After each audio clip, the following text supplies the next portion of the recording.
Martin, methinks my melancholy may migrate. Hello, yes, it's me, Martin, and definitely not Bribition pretending to be Martin because he sent Mousy the wrong voice lines and then went away for the weekend. Anyways, why so over the top, Mousy? Melodramatic? Maybe. My mind might meander mischievously. I think what Mousy is trying to say is that our next Martin's Island event is here, and it'll be called March Madness! Multiple mini-games meticulously made for maximum merriment. Are you done? Mayhaps. Mousy! Ah! Now you're doing it as well. Our second event is here, so let's break down everything you can expect from Martin's Island March Madness. March Madness! For me, March is still quite hot. And for me it's cold, rainy and miserable. So we'll be selecting maps with a balance between the conflicting seasons. Starting off with our MCC Island half, Sky Battle, which makes its explosive return after last event. Our hot map is Sandcastle. Our cold map is Celestial. And Greenhouse is somewhere in the middle. Battlebox is also back. This time we'll be playing in Goldmine, which has both hot and cold aspects. Hey Martin, I can see the cold aspects. Where's the hot?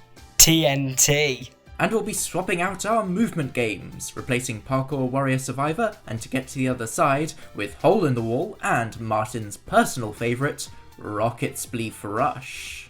For Hole in the Wall, we'll be trying out the shiny new Rink as our cold map. Beach will be our hot map, and we'll also be playing Lab Warlotry because it's fun. For this game, there will be no modifiers, and since I know all our players are goated, we'll be playing on 200% wall speed. In Rocket Spleef Rush, we'll be playing Biology and Frozen Trail as our hot and cold maps, and Cherry Blossom will be our final torture device. This game will be played with standard settings, Elytra durability on and normal speed. Okay, enough of that. Let's jump into Mousy's marvellous minigames. There have been several changes for these minigames.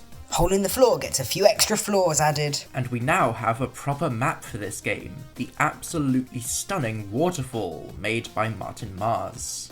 Over in survival games, we'll be playing on Plagiarism again, although there have been a few adjustments in between events. I've also rebalanced the loot in this game. First of all, everyone will start with a wooden sword and leather armour, so now no one can be caught out without the ability to defend themselves.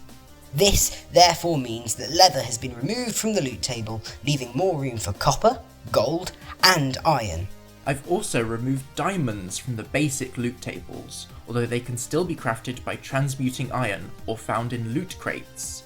This is to make it easier to have stronger armour rather than strong weapons. I've also adjusted the loot crates to have more pre-crafted gear and less random nonsense. Everyone also starts the game with a crafting table, which can be placed anywhere, but once you've placed it down, you can't pick it back up again. And the final change is to the scoring. Kills have been increased to 50 points, and outliving a player is reduced to 6 points. Finally, let's talk Mob Wars. The map remains the same, although all the short grass has been removed to make killing baby magma cubes a bit easier. The firefly bushes and flowers remain, however, as they're just too pretty. There has been some major rebalancing changes to the game as well. The plan is to make this game much more dynamic, with less time mining and more time fighting for your lives. Like in survival games, you'll also start this game with wooden swords and full leather armour. To reflect this gear upgrade, the first boss will now spawn much sooner. There's also a second mob price reduction after the second boss spawns. The troublesome breeze has been removed entirely, so no more shenanigans can take place. It has been replaced with the Blaze, an equally annoying mob to fight. The second boss fight is also now less intense. While the boss fights are fun and interesting, I want the majority of deaths to be caused by the players themselves, rather than the game. Workers receive a boost, now producing resources every 6 seconds rather than 7, and smites have now been removed from the game entirely. The final change is that everything is cheaper now, particularly the mobs themselves. And that concludes everything for this event. Before we go, we wanted to say that applications are reopening to join the event roster. If you're interested in playing these games, please fill out the form linked in the description and tell us why we should pick you to join the event. Furthermore, I'm running a test for this event in 24 hours over in the testing server. If you don't get accepted to join the roster, this is your chance to play my custom mini-games. You can join the Discord from the link in the description. And don't worry, taking part in these tests won't stop you from being considered for the roster.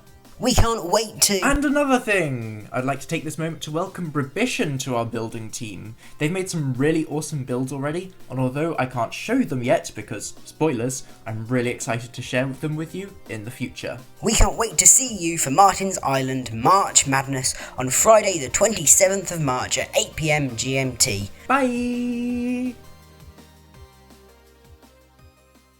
Hey Mousy, you got any more words that start with M?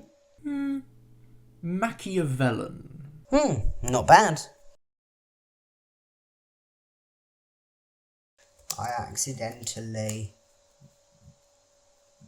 broke this. I'm sorry.